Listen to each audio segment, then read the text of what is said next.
Big data itu komplikasi dari apa? Sama kayak tadi AI, nggak apa-apa pakai kursi nggak apa-apa kalau capek. Big data itu komplikasi dari apa? Big data itu komplikasi dari apa? Kayak kalian punya penyakit pusing, batuk, ya kan? Apa ini? Komplikasi dari apa itu big data? Konsekuensi lah kalau kita komplikasi. Konsekuensi dari apa? Kayak tadi apa AI itu konsekuensi dari internet dan medsos. Kalau big data konsekuensi apa? Dari apa? Sama tadi. Berarti dibaliklah apa? Sebelumnya apa? Sebelum big data itu apa munculnya? AI dan internet dan medsos. Iya kan? Jadi konsekuensinya ada big data. Big data itu kelebihan atau kelemahan? Apa? Kenapa disebut itu sebagai suatu kelebihan? Ada dia menampung yang tidak bisa diolah dengan cara biasa. Yang tidak bisa diolah dengan cara yang manual. Big data itu sekarang yang paling diuntungkan dengan big data ya silakan, nggak apa-apa. Apa yang paling diuntungkan siapa? Nggak apa-apa, lagi kebelet. Apa yang paling diuntungkan dengan big data siapa? Orang biara. Enggak lah, siapa yo? Yang paling diuntungkan dengan big data. Dulu orang itu punya kekayaan itu karena punya apa? Dulu tahun 90, 80-an mungkin kalian belum lahir. Orang kaya itu disebut punya apa? Perusahaan-perusahaan kaya itu punya apa? Punya uang yang banyak, saham yang banyak, investasi yang banyak. Kalau negara itu tambang yang banyak, ya kan? Kekayaan alam. Kalau sekarang negara yang kuat itu negara yang punya apa? Perusahaan yang kuat itu perusahaan yang punya apa? Yang punya banyak koneksi. Itu yang punya big data. Iya kan? Iya enggak sih? Ya. Sekarang pengguna Instagram berapa miliar orang di seluruh dunia?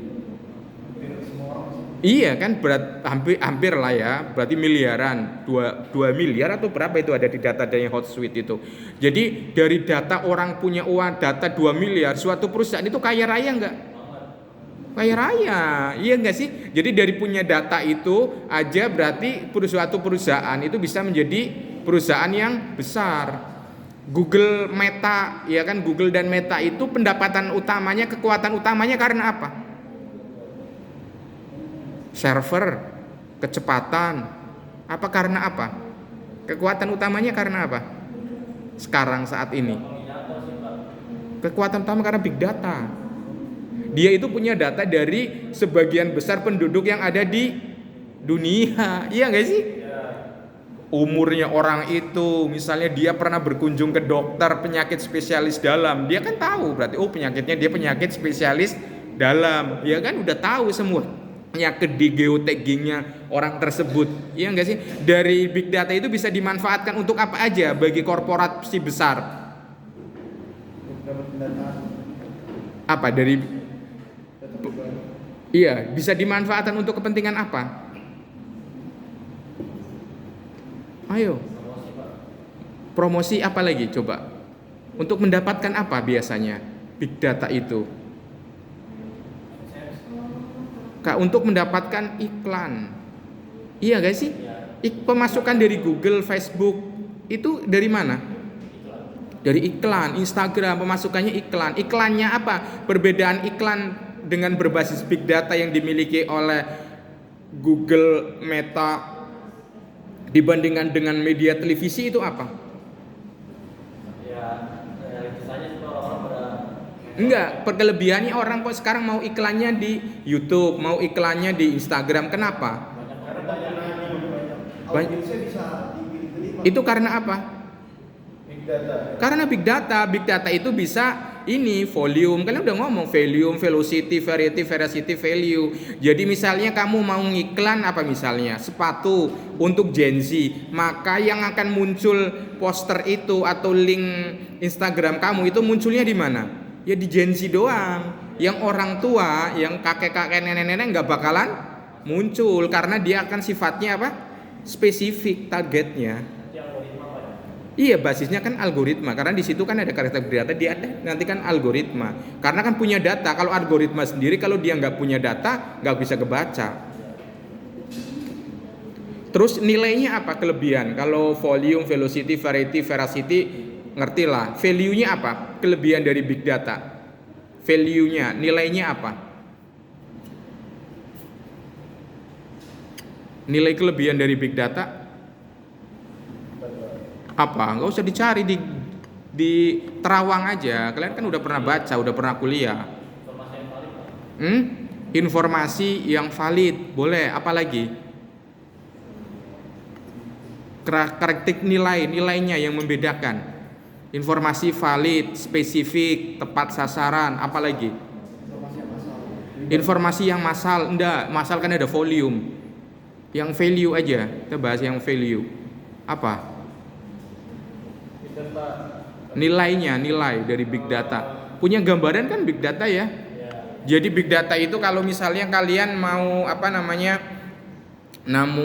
mau ini apa misalnya kalau perusahaan itu punya data big data itu yang paling gampang itu kan ini ya, Gojek, Grab, dia kan punya big data. Bahkan dia bisa mendata pelanggannya itu sukanya makannya apa, bisa ke data nggak? Bisa, karena kan sering pesennya soto, tongseng. Oh dia pesennya cakwe, punya kuenya cakwe apa kue bantal, ternyata dia pesannya donat, dia sukanya burger dan lain-lain, kan bisa kebaca. Value-nya apa? Membaca apa itu karakteristik dari big data? Mengambil keputusan, terus apa berbasisnya pada apa?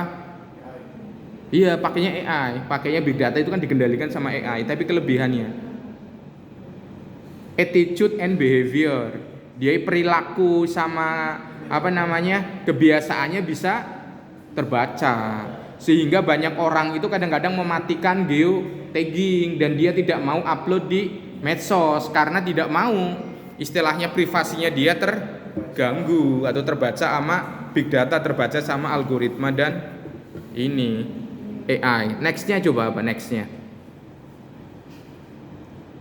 Contoh dari big data ya Instagram itu lainnya lah coba. Next.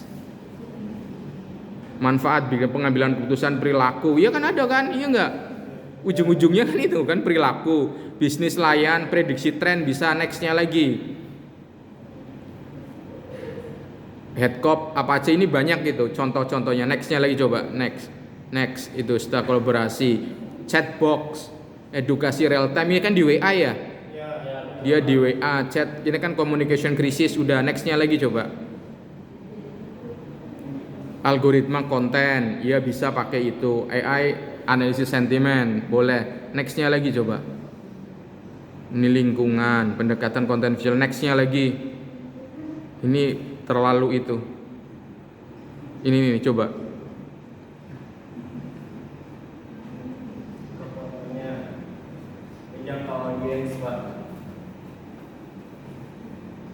Itu kenapa branding itu kok belum konsisten di semua konten? Itu maksudnya gimana?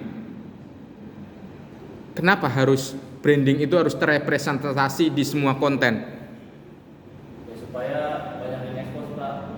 Iya resmi. Terus berarti kenapa kok tidak terkonsisten? Kan otomatis tuh setiap konten itu kan dia membawa nama branding itu. Ayo. Kan konten itu kan ada di GBL, ya kan? Otomatis kan brandingnya GBL. Kenapa kok belum konsisten? Ya jujur aja Pak ya. Iya nggak apa-apa. Sosmed kita ini kan pakainya buat tugasnya. Iya, kenapa kok belum itu konsisten? Misalnya kenapa kok belum konsisten? Karena itu kan nggak konsisten dalam membuat konten-konten ini. Ya nggak bisa dong, itu kan semua konten itu kan diupload di gerakan bicara lingkungan, berarti otomatis kan menguatkan branding. Kenapa kok brandingnya kok belum konsisten? Apa kira-kira? Apa itu salah? Bukan kelemahan. Karena kan semua konten itu merepresentasikan branding. Harusnya apa kontennya misalnya kalau biar konsisten dengan sesuai dengan branding? Solusinya? Apa? Rutin upload. Berarti belum konsisten, belum banyak dong. Itu kan belum konsisten. kita nggak rutin upload yang punya jangka panjang apa soalnya tugas kita selesai udah stuck. Itu kan kalau rutin upload kan edukasi kegiatan seminar. Engagement belum maksimal. Solusinya apa? Engagement belum maksimal. Solusinya apa biasanya? Konsisten hidupin sosial media pak. Ya enggak lah. Engagement itu ada komentar apa? Hapus algoritma. Ngepush algoritma. Terus apa lagi biasanya? Engagement. Itu ada sekarang jasa nyewa apa kalau engagementnya biar kuat? Nyewa apa? Nyewa buzzer buat komentar di konten. Itu kan biar engagement kelihatan baik, iya kan? Banyak itu nyewa, itu buzzer itu bagian dari PR, jangan salah. Buzzer itu bukan hanya negatif. Oh produk ini bagus banget, saya dukung gerakan bicara lingkungan. Ternyata diklik kontennya apa? Instagramnya nggak ada kontennya, biasanya kosongan. Kan banyak akun bodong, kan banyak itu nyewa buzzer. Follower masih rendah, apa yang dilakukan? Kalau PR beneran beli follower atau apa? Ngasih giveaway, iya kan?